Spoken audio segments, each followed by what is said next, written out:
Buen día a todos, ¿cómo les va? Un nuevo domingo en el cual estoy saliendo grabado anticipadamente este sábado porque estoy de vacaciones y como no tengo buena señal prefiero salir por este medio, pero bueno, les prometo el próximo domingo estar como corresponde todo el programa junto a ustedes. Pero no quería justamente en este nuevo programa de Sin Saco y Sin Corbata, el programa de Claudio Chiarutini, siempre tan querido y tan recordado, estar con mi columna y sobre todo una semana que fue muy complicada para el gobierno, muy complicada para el conjunto de los argentinos, porque ustedes saben cuando al gobierno le va mal, también en el fondo nos va mal a todos los argentinos y es por eso que llevamos décadas sin crecimiento, con cada vez más decadencia, más pobreza, más estado de, de- de incertidumbre y de no sabemos dónde estamos y que cuando miramos a nuestros vecinos decimos qué tiempo hemos perdido y cómo nuestros vecinos que siempre los teníamos muy por debajo, muy por detrás nuestro en nivel de ingreso, nivel de calidad de vida, nos han superado y cada vez se alejan más y cada vez nos resultan más inalcanzables. ¿Por qué dijo esto? Porque bueno, en la semana, como ustedes vieron, se dio a conocer el índice de inflación y dio un 4,7% que equivale a una tasa del 73% anual. 73% de inflación es monumental, es una tasa inconcebible, ya no hay culpa del gobierno anterior, ya no es achacable al efecto de la herencia, sino que es pura y exclusivamente mérito propio, mérito que responde a algo conocido, a la resistencia de querer gobernar un país tan difícil, tan complicado como es la Argentina, sin un plan económico, sin un plan de sustentabilidad que permita empezar a corregir los severos problemas que arrastre, que llevaron a este estado y que lejos de eso, por lo tanto, en lugar de estar igual o por lo menos algo mejor, estamos radicalmente mucho peor y lo que se avecina no va a ser mejor. Justamente el día anterior a que el INDEC diera a conocer el dato de inflación, dio a conocer los dos índices que sirven de base para determinar los umbrales de indigencia y de pobreza. Me estoy refiriendo a la canasta básica de alimentos y a la canasta básica total. La canasta básica de alimentos subió 9%, que es una tasa de un ritmo equivalente anual del 181%. Y como bien mostraba Roberto Kachanowski el viernes pasado en una columna de Infobae,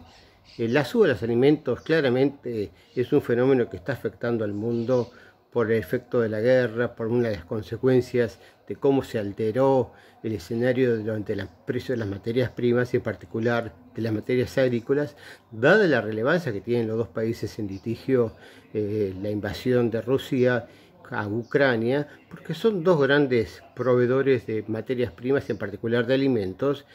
pero cuando uno mira cuánto subieron los alimentos en Uruguay, Paraguay, Chile, Bolivia, Brasil, lo hicieron entre la décima y en el peor de los casos, la tercera parte o la quinta parte de lo que tuvo Argentina, o sea, frente a un 9% que aumentó la canasta básica de alimentos en la Argentina.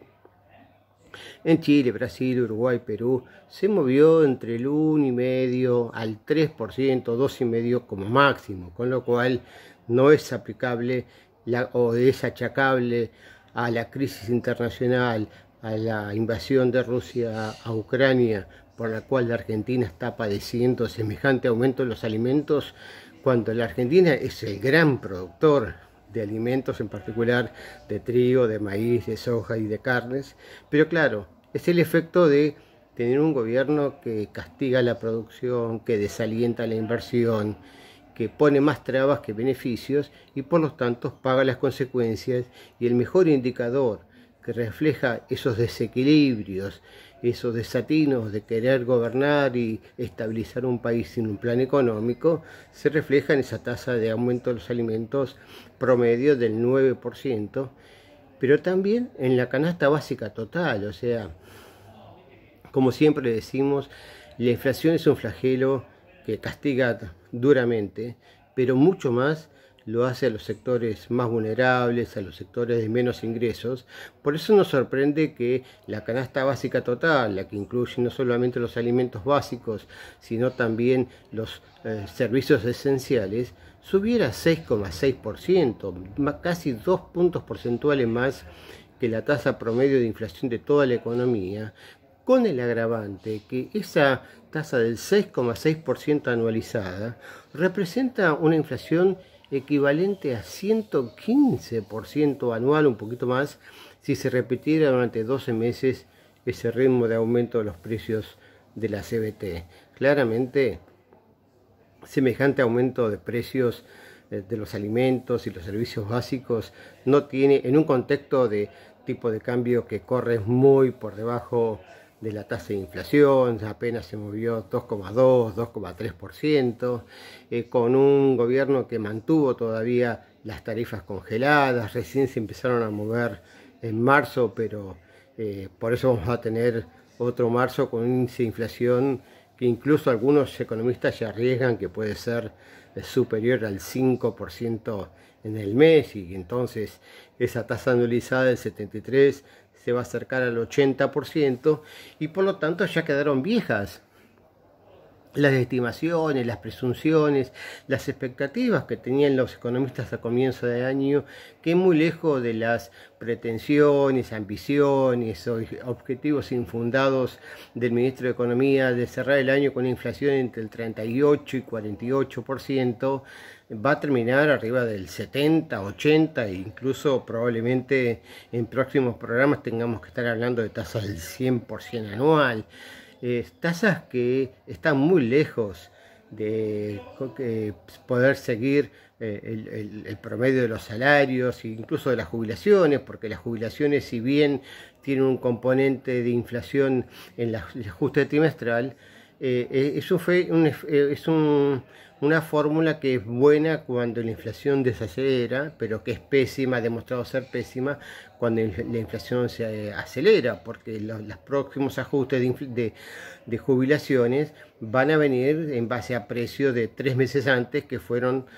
con el ritmo de subas mensuales notablemente inferiores a las de los 3 meses previos y obviamente a los 3 meses que se avecinan. A pesar de todo eso, de que es un escenario crítico porque asegura que el consumo no se va a poder reactivar, porque con las políticas que ha decidido el gobierno, que por un lado nos quiere hacer creer que tomó nota y que entonces va a iniciar la guerra contra la inflación, cuando en su mensaje a la ciudadanía el presidente nos dijo el viernes, de nuevo con muchos incumplimientos, porque dijo que iba a ser a las 4 de la tarde, después a las 6, lo terminó haciendo a las 8, pero no hizo anuncios, sino dio vagos lineamientos, y pudimos conocer algo este sábado con un nuevo boletín de emergencia, boletín oficial de emergencia, en el cual se publican 2 decretos, en el cual uno establece las retenciones, aumento de retenciones de 2 puntos porcentuales al aceite y harinas de soja, en aras de favorecer la producción y de incentivar los excedentes exportables. Realmente hay una incapacidad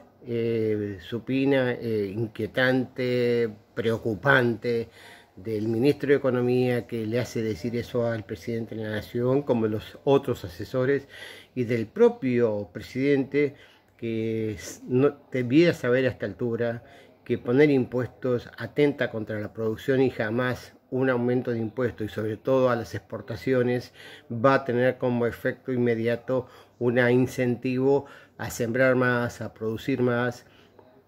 y a exportar más. Va a generar todo lo contrario, va a haber más desaliento a la producción agropecuaria, va a haber más falta de divisas, va a haber más carencias de oferta de alimentos, y eso se va a traducir en más aumento de precios. Pero bueno, pasamos una semana bastante preocupante, inquietante. El papelón que hizo el canciller en Dubái, con un inglés forzado, pésimamente leído, con la falta de humildad de decir, bueno, si yo no sé inglés o no me siento en condiciones de hablar en inglés frente a inversores internacionales a los cuales quería tentar para que vengan a la Argentina, tendría que haber acudido al Colegio Público de Traductores o a los propios traductores que la Presidencia de la Nación dicen que son muy buenos, para que le transmitiera a su público su mensaje en español y que esa gente especializada sea la que hablara en el idioma del anfitrión. Pero bueno, son cosas que la Argentina y sobre todo este gobierno es incapaz de entender y de comprender y de aprender, y así nos va. Pero bueno, a pesar de todo eso, en esta semana que pasó se logró finalmente el apoyo legislativo. Nuevamente el Senado, como ocurriera previamente con diputados, aprobó la autorización al gobierno nacional de tomar financiamiento internacional, y eso implica claramente acudir al Fondo Monetario Internacional para refinanciar un vencimiento que saben que la Argentina, o por lo menos el gobierno, dice que no estaba en condiciones de pagar. De todas formas, el fondo dijo, bueno, perfecto, es saludable que haya habido apoyo político, vamos a tratar el acuerdo de entendimiento que ya teníamos con el gobierno argentino el próximo viernes, creo que es 22, pero bueno, no, el 24, pero claro, el vencimiento es el 22, y entonces la Argentina va a tener que esperar a que esté el acuerdo, a que ocurran los desembolsos, y va a incurrir en cesación de pagos con el Fondo Internacional. Pero el Fondo Monetario dijo, bueno, en la medida en que la Argentina tenga voluntad de pago, no vamos a considerar este incumplimiento como un default, sino como una falta transitoria leve, y le vamos a dar los recursos para que con el refinanciamiento nos puedan pagar y seguir en adelante el cumplimiento de este acuerdo. Pero todos sabemos que si no hay plan económico que explica por qué estamos como estamos, y que la inflación, lejos de desacelerarse, está acelerando, a pesar de que seguimos todavía, por lo menos hasta febrero, había congelamiento de tarifas, seguimos con un tipo de cambio que está lejos de acompañar el ritmo de la inflación, etcétera, etcétera. Cuando se tengan que normalizar o empezar a normalizar en algo las tarifas, cuando se tengan que empezar a acelerar el ritmo de evaluación, la inflación va a ser mayor, y por lo tanto la capacidad de cumplimiento del primer obstáculo, que es el primer trimestre del acuerdo, segundo trimestre del año calendario, todos sabemos que no se va a lograr, y entonces habrá que pasar el invierno y esperar a ver si se pueda cumplir por lo menos el segundo trimestre del acuerdo, dado que el acuerdo contempla que, dada la coyuntura internacional tan compleja por el conflicto, por la invasión de Rusia a Ucrania, y bueno, se puede haber revisiones y perdones y waivers, pero eso se podrá hacer un trimestre. 2 trimestres pareciera difícil, sobre todo cuando los problemas que dice la Argentina que tiene por el fenómeno internacional no se ve simultáneamente en los países vecinos, ni en Perú, ni en Chile, ni en Bolivia, ni en Brasil, ni en Uruguay o cualquier otro de la región de América Latina. Por lo tanto, la Argentina va a transitar un año difícil, y entonces la pregunta es, ¿la Argentina podrá por lo menos